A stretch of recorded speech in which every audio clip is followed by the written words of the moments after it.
ये महंगाई इतनी बढ़ेगी कि हम और आप लोग उस पर रहेंगे, वो जो मिल रहा है अनाज।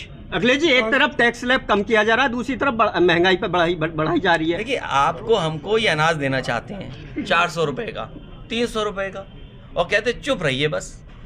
ये इनका तरीका है काम करने का।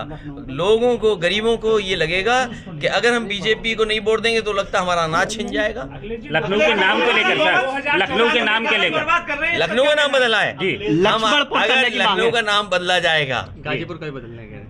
अरे लखनऊ के नाम की देखिए, ये नाम बदलने से टेबल को टेबल कर दोगे, टेबल को कुर्सी कह दोगे क्या? टेबल का काम तो उसमें सामान रखने का है। लखनऊ राजधानी रहेगी ना। ये बीजेपी के लोग काम नहीं कर रहे हैं, केवल नाम बदल रहे हैं। मुझे याद है कि सबसे अच्छा स्टेडियम बनाया समाजवादियों ने, भगवान विष्णु के नाम पर उसको रखा, एकाना नाम। उन्होंने अपने नेता पूर्व प्रधानमंत्री अटल बिहारी वाजपेयी जी के नाम रख दिया। हमें कोई आपत्ति नहीं है। तो क्या बीजेपी को उनके नाम पर कोई बड़ा काम नहीं करना चाहिए? ये काम नहीं करेंगे।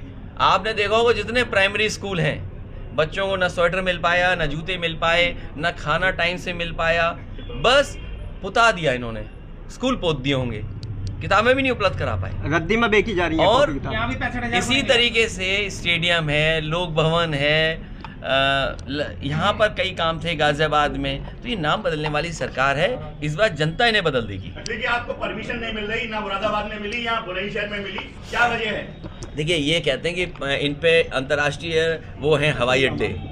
इनका विज्ञापन देखिए, बताओ, हवाई पट्टी नेताजी ने बनवाई, एक्सटेंशन मैंने की, हमारी सरकार में हुई, और उतरने नहीं दे रहे समाजवादियों को।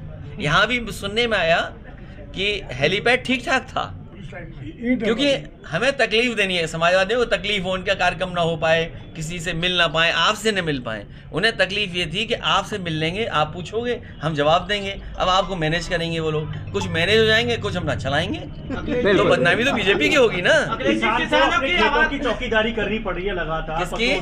आवारा पशुओं को लेकर। देखिए, यहाँ आपको याद होगा, ये शहर वो था जिसमें आग लगाना चाहते थे कुछ लोग, जानवर को लेकर के, गाय को लेकर के बड़ा सवाल उठाता है। एक इंस्पेक्टर की भी हत्या हो गई थी। बताओ, क्या मदद हो पाई उसकी, इंस्पेक्टर की? बताइए, मदद हुई क्या? जो मदद का वादा किए गए थे, ये बीजेपी के लोग ही कराते हैं, याद रखना। जितना गड़बड़ होगा सब बीजेपी कराएगी। समारोह में आया था शमा जी, उनके परिवार के बेटी के कार्यक्रम में शामिल हुआ हूँ। सबसे पहले उन्हें बधाई, दोनों बच्चों को बहुत बहुत बधाई और शुभकामनाएं। उनका जीवन आगे बढ़े, स्वस्थ है, आगे तरक्की और खुशहाली उनके जीवन में आए। मुझे नहीं पता कि कहाँ का नाम बदल रहा है। ये बीजेपी वाले हैं। आपके आने से पहले मुझे जानकारी मिली कि लगभग 2 करोड़ रुपए का इन्वेस्टमेंट आ रहा है शिक्षा के क्षेत्र में। उसका ये सरकार प्रचार कर रही है। जो सरकार 20 लाख करोड़ से ज़्यादा का टारगेट फिक्स कर रही हो कि इतना उनको एमओयू हो रहा है या इन्वेस्टमेंट आने के एमओयू हो रहे हैं, वो शिक्षा के क्षेत्र में 2 करोड़ रुपए का प्रचार कर रहे हो, इससे ज़्यादा दुर्भाग्य और निराशाजनक कुछ नहीं हो सकता। ये बीजेपी के लोग बताएं कि पहले जो एमओयू हुए थे वो कितने ज़मीन पर उतरे। डिफेंस एक्सपो के बहाने जो आपने बुंदेलखंड में मिसाइल बनाने की बात कही, बम बनाने की बात कही, वो कितना ज़मीन पर उतरा है। सवाल आज ये है कि बेरोजगारी कम होगी कि नहीं होगी। आप इन्वेस्टमेंट कितना भी ले आएँ, लेकिन अगर रोज़गार नहीं मिलेंगे, बेरोजगारी नहीं ख़त्म होगी, नौकरी नहीं मिलेगी, तो ये इन्वेस्टमेंट किसके लिए है? और फिर महंगाई लगातार बढ़ती चली जा रही है। जब अमूल कीमत बढ़ाएगा, अमूल का आज बाज़ार बड़ा है, और अमूल का दूध का या उनके अन्य प्रोडक्टों की कीमत बढ़ने का मतलब ये है कि जितने भी बाज़ार में दूध दही के प्रोडक्ट हैं उन सब की कीमत बढ़ जाएगी। अमूल ने बढ़ाया, पराग ने बढ़ा दिया। मैं अपने क्षेत्र में काऊ मिल्क प्लांट लगवाया था, प्रधानमंत्री जी ने उसका उद्घाटन किया। हेमा मालिनी जी का नाम है उस पटिया पर।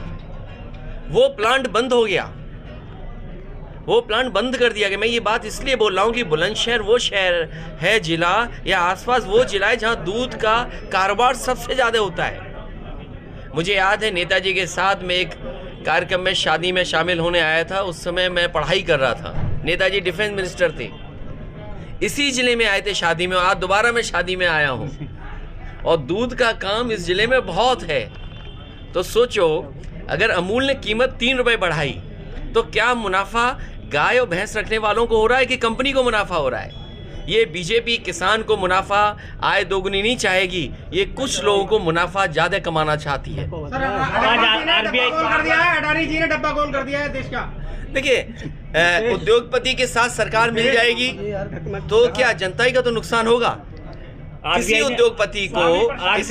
उद्योगपति को आप ये कहें कि हम दुनिया में नंबर 1 पे ले जाएंगे और अचानक वो 20 की सूची से भी बाहर हो जाए, फिर लग रहा है कि फिर सूची में आ रहा है। आखिरकार सरकार क्यों मदद कर रही है? मुझे याद है उत्तर प्रदेश में सरकारी कर्मचारियों का, बिजली विभाग के लोगों का प्रोविडेंट फंड का पैसा DHFL में इन्वेस्ट किया गया था। DHFL नुकसान उठा गई, कंपनी फेल हो गई। उस समय जिन अधिकारियों ने फैसला लिया उनको जेल भेज दिया गया। मैं ये जानना चाहता हूँ बीजेपी के लोगों से, सरकार से, कि जनता जानना चाहती है कि अगर DHFL में पैसा लगाने पर उस समय के अधिकारी जेल जा सकते हैं, तो LIC और SBI का पैसा जिस कंपनी में लगा है उनके बड़े अधिकारी कब जेल जाएंगे? आप ED, CBI, इनकम टैक्स लिए घूमते हो। आज लखनऊ को सजाने के लिए आप रिवर फ्रंट में जो ED, CBI और इनकम टैक्स में, उसमें आप रोशनी करना चाहते हो। आखिरकार सरकार चाहती क्या है? 2024 में क्या शरद पवार जी के साथ थर्ड फ्रंट बनने की उम्मीद? गन्ने का भुगतान नहीं करा पाएगी सरकार। RBI ने सलाह ब्याज दर, हाँ, गन्ने का इसलिए कह रहा हूँ कि इनको 2022 नहीं आया, इनका भी, बीजेपी वालों का 2022 आएगा ही नहीं, क्योंकि 22 आने का मतलब है किसान की आय दोगुनी होना। वो जानते हैं आय दोगुनी नहीं हुई तो वो 2022 स्वीकार नहीं करेंगे। 2022 आ गया। आप में से जितने पत्रकार साथी हैं वो सब जानते हैं कि उन्होंने यही वादा किया था कि 2022 तक आय दोगुनी हो जाएगी। आज गन्ना किसान का भुगतान नहीं हो पा रहा है, चीनी मिलों का अभी बकाया है, किसानों को देना है पैसा।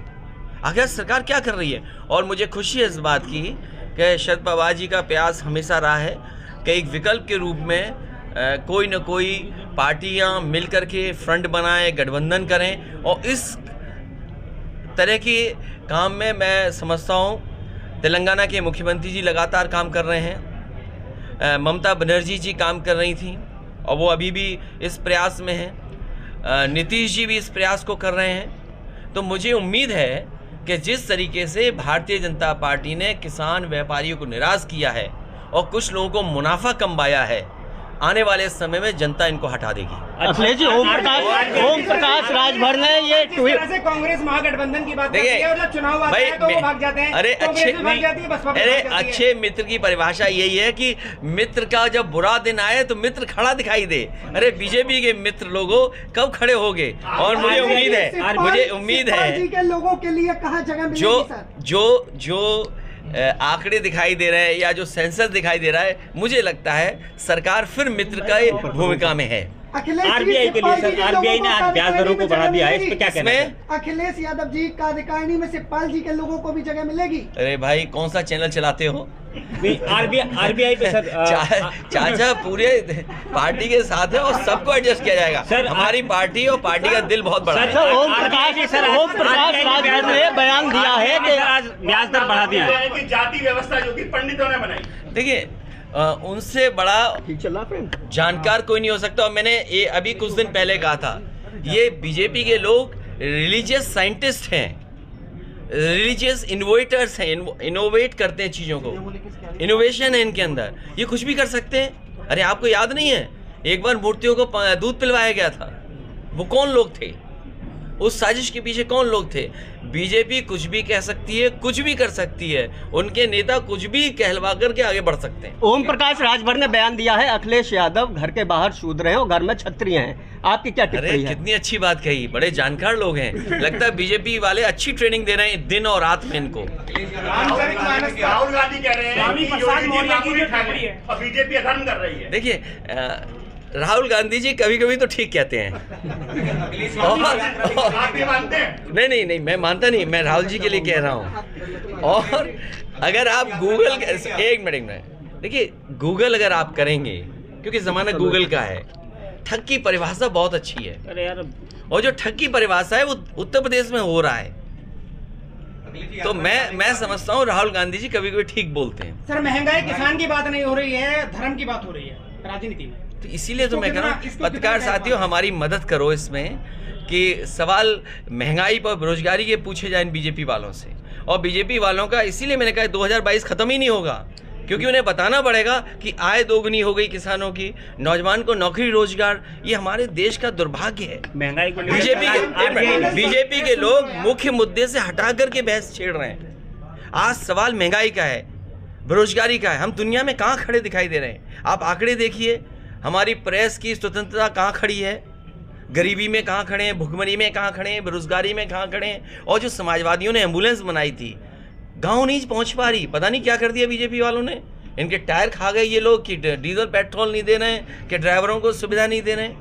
पुलिस को बनाई थी 100, नंबर बदल दिया 112। बताओ बेईमानी बढ़ गई कि नहीं बढ़ गई? क्योंकि वो नंबर बढ़ा तो पुलिस ने समझा हमें भी अपनी बढ़ानी है कुछ, उन्होंने भी अपनी व्यवस्था बढ़ा ली। समर्थक है? देखिए, वो सवाल मैंने कहा, ये जो रामचरितमानस को लेकर के या धर्म को लेकर, भगवान को लेकर के, मैंने कई बार कहा कि हम समाजवादी लोग हर भगवान को मानते हैं, भगवान विष्णु के सभी अवतारों को मानते हैं, और जितने भी ग्रंथ हैं उन सबको मानते हैं, लेकिन जो गलत है वो गलत है।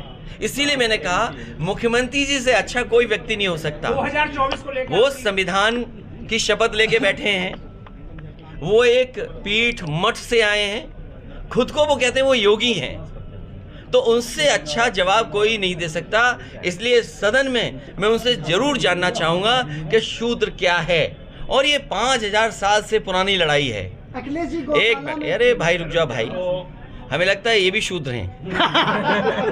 5000 साल से अब मैं नहीं जानता हूँ, लेकिन आप लोग जानते होंगे।